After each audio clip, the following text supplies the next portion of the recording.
Okay, we're going to go into our tapping practice. So you might take the block, if you had it behind your head, and just slip it underneath the back of the hips. So remember, your lower back is floating. The pelvis is on that chip foam block or a folded blanket if you want it. And then you're going to grab a dowel if you're using it. Some of you like the short one, some of you like the longer one, some of you like just to use your hands, whatever you've got. And you're going to exhale. You're going to find your sit bones reaching towards the heels as your legs float up, the lower belly lifts. You're going to bring your legs in the air, shake them out. So we're going to work with the lymphatic system and hydrate the fascia. And so as we tap, we want to be aware we're not tapping on the ankle bone, we're not tapping on the shin bone, we're not tapping on the knee. So we're going to start with the knees quite bent, allow them to be in the air. I'm going to tap the outer shin. So remember, be soft. Okay, so we talked about the receptors in the fascia, and they respond to mechanical movement. They respond to tapping, jostulating. We're going to tap the back of the calf, the Achilles, going all the way up towards the back of the knee. You don't have to tap on the back of the knee, inside of the calf. Okay, the other thing that we bring in is doing a little pressure with some slide and glide. And so this is optional.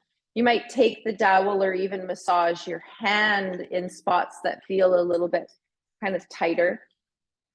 You can take the dowel and just slide with some pressure up towards the knee. And this is doing a release through the fascia and also helping to rehydrate it.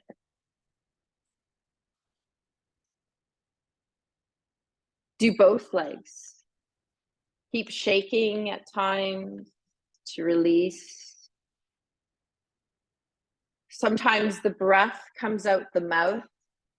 Sometimes it's in and out of the nose. Sometimes there's a sound, a sigh, a letting go.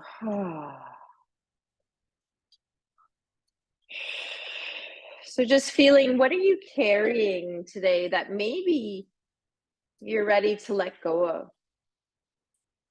Sometimes we need to, if we've been carrying a sensation or a gripping, or sometimes we carry experiences, past experiences in the fascia.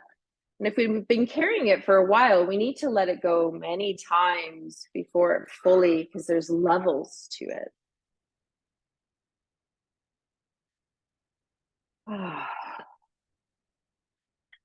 Okay, you're going to go into the quads when you're ready. The feet can go on the floor. The knees can be bent if you're using the dowel. You can tap from below the knee all the way up to the crease of the hip. You can also draw one leg in, externally rotate it, put the ankle onto the opposite thigh. So you're in a figure 4 position, and you can tap through the iliotibial band all the way to the hip, and tap inner thigh.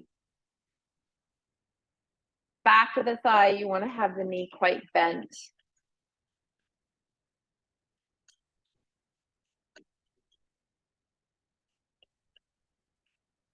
You can also roll over onto one side and tap through the outer hip.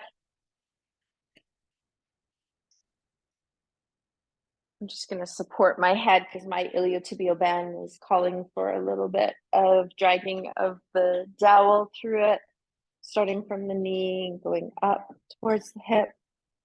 And you might not. Noticing what feels right for you.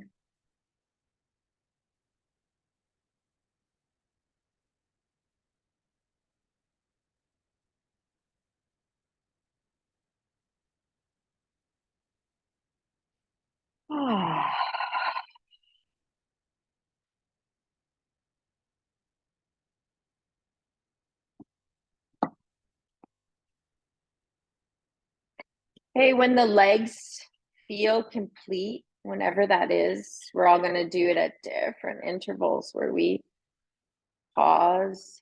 You're going to just let the dowel be down.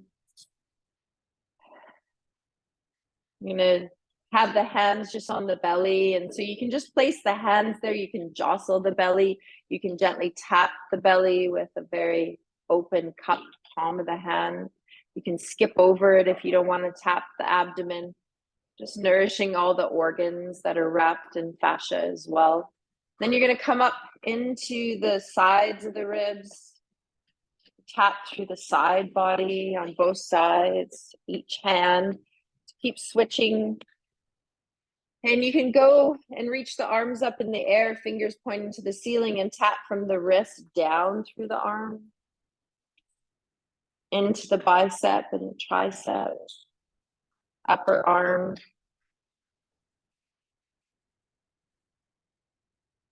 And then you're going to come down and tap through the upper chest, the sternum area. And I always give the option of bringing in the B breath, the Brahmari breath. So you inhale through the nose, you hum out through the mouth.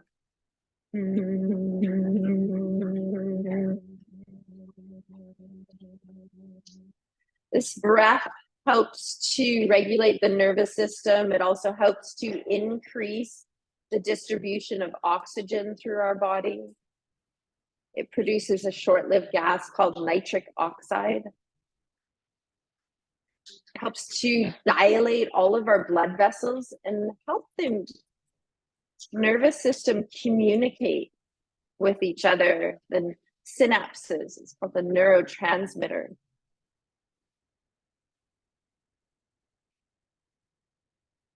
We produce this gas just when we do the 3-part breath, but when we do the B breath, we produce it 15 times more in the body. It stays there for a period of time and then dissipates.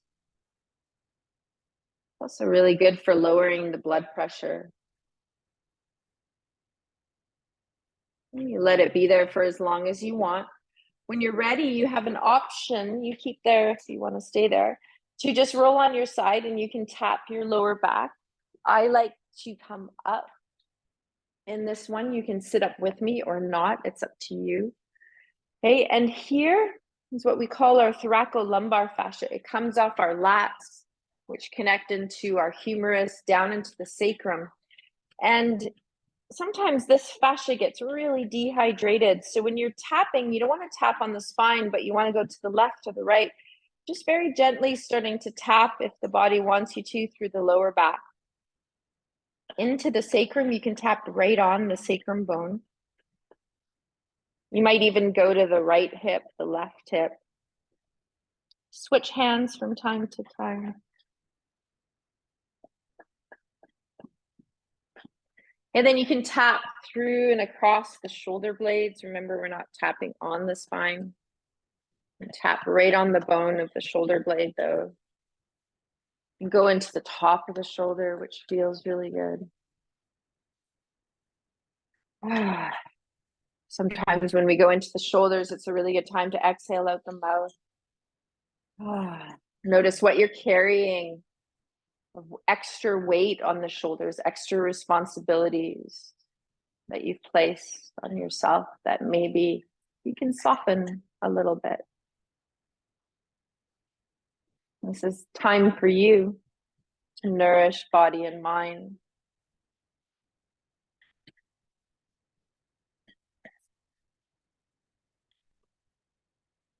You're just going to check in, no rush when you're done. Be mindful of how you roll down, chin to your chest. Keep your sit bones reaching parallel to the floor, towards your heels, to allow you to slowly come down. Okay, we always end with the option of palming. So if you've got glasses, you might just take them off like me. I just flip mine on the top of my skull, reach the arms up, bring the palms of the hands together, rub the palms together. You can have your fingers together or apart, invigorating the sides of the knuckles, create some heat energy. Sometimes even a word or an intention or a phrase might want to come in that you want to cultivate and embody. And then you can place the heel of the hand on the cheekbone and the palm of the hand gently cups over the eye. So there's no direct pressure on the eye socket, but there's pressure all around forehead, cheeks, bridge of the nose. Let a breath out the mouth. Oh, that felt good. Do it again. Oh. Let that breath in the nose, out the mouth, be there for as long as it wants to.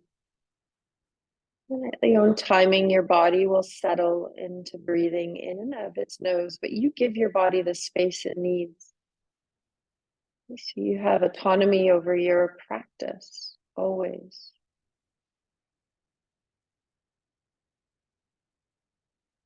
Feeling, sensations,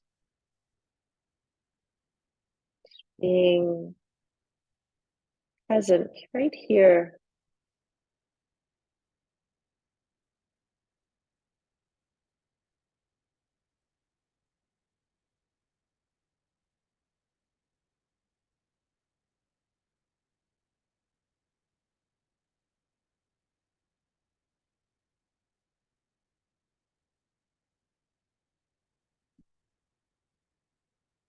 When the hands want to release from body, you let that happen.